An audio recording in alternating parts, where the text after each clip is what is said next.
Well, I want to preface that what I did is probably antiquated now because, we didn't have social media and all the technology, but it does have some merit still to date. So, yes, I knew probably by age 12 or so that I wanted to play college golf simply because I had a lot of other youth in my youth program who were older than me that was on that path, and I got to see them firsthand get those scholarships.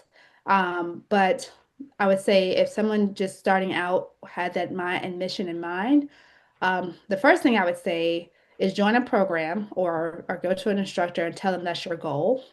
Because if someone knows that starting out, they can give you the proper guidance as far as like what that would take if you were starting from scratch. Hmm. Um, the other thing that I did, that's funny, I talked to one of my parents of my youth today, whose kid is on the pathway of doing that, and he's only, I think he's 10 now. Maybe he'll be 10 this summer, but he plays high level. Um, I say depending on the school they think they want to play for, if they have that in mind, or a school they want to attend that may have a golf team, it's always good to check the golf team if they're going to be a women's team or men's team. Check the score of the best player on the team.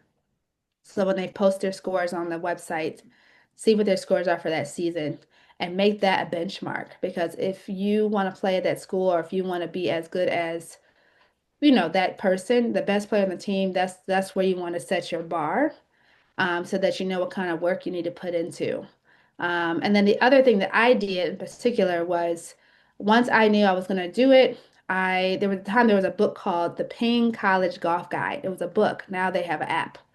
But basically, I went in that book and it had a list of every college and university in the country that had a men or women's golf team or both. So I got to, look through that book, get an idea of the school size, all types of information that was very helpful. And then I, based on that, picked some schools out. And I sent a package to the school. I sent a packet with my tournament scores for different tournaments I played in the summertime, Hmm. my average score from my high school competitions. Because high school doesn't measure the same as independent tournaments. High school is kind of like, they don't play as hard, they don't play full 18 holes, so that kind of makes it not as important. And sometimes high schools modify the rules because the players are not all the best caliber. But playing independent tournaments is what really matters to college coaches. And when you play 18 holes, especially ones that are high ranking, which goes back to what I was telling Ron earlier about kids who want to play high level, they play high ranking events so they can get noticed on the rankings. And so I put together kind of a resume of that information. People still do that now. You can put that, on Instagram or whatever you want to put it, but you have to have some type of log of your tournaments and how many and what the ones you've placed in. So not necessarily random tournaments you've played in, but what ones you've placed in, what score you had, what the course rating is, because that determines how difficult courses you're playing.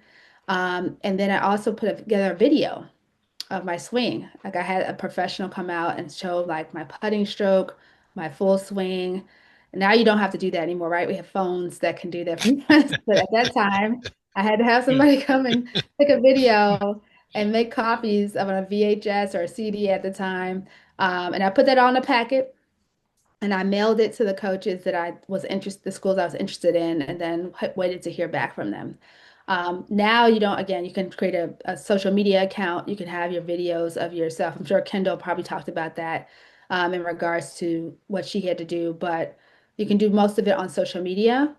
I would say the number one thing for our youth is when they get to their junior year, which is when you're eligible to start talking to college coaches or vice versa, they can talk to you, is that the junior should be the one to really connect with the coach.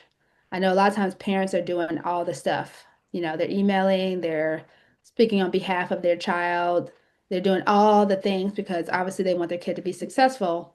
But as a coach, as someone who has coached before high schoolers, and as somebody who's hired young people before for jobs, there's nothing more turn off than to have a parent talk on behalf of their child. Like if you want to have an ultimate get out my face moment, I would say that turns off a lot of coaches, a lot of people. So I would say the child needs to be the one to initiate the contact and definitely verbally.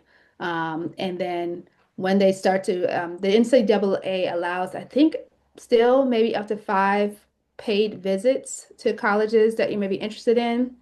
So between your junior and senior year, you can reach out to the coaches that make sense, coaches who are actually recruiting you and ask for them to let you come out and have a campus visit. And they will, I think they can still pay for your flight, your hotel, and everything to come out and see the campus and give you a full tour. So I think like at the time I was in college, it was five visits you could do, and they would pay for you. So I got eight full ride offers, and I didn't go to all of the schools, but for the ones I didn't go to, those offers came because some of those coaches found me in tournaments that I played in. So they came to some of the bigger events that I played in and saw me play.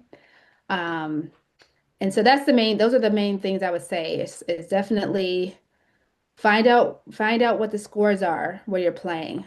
Because if you are just to hypothetically speaking, shooting in the hundreds, which is what a lot of beginners will be shooting, and you want to play at a D2 or D1 school, which is the schools that give out scholarships, you're not going to get a scholarship, like most likely.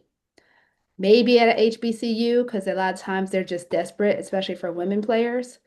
But if you want to play for a team at a school that has a decent, team, or a school that is really, high ranking and whatever you're going to go to school for, if you look at their scores and you see what the best player is shooting, that's the goal for you to shoot. Not to say you can't try, but I would say do that as soon as possible so that you have some type of benchmark and your kid knows what they have to do to really be considered.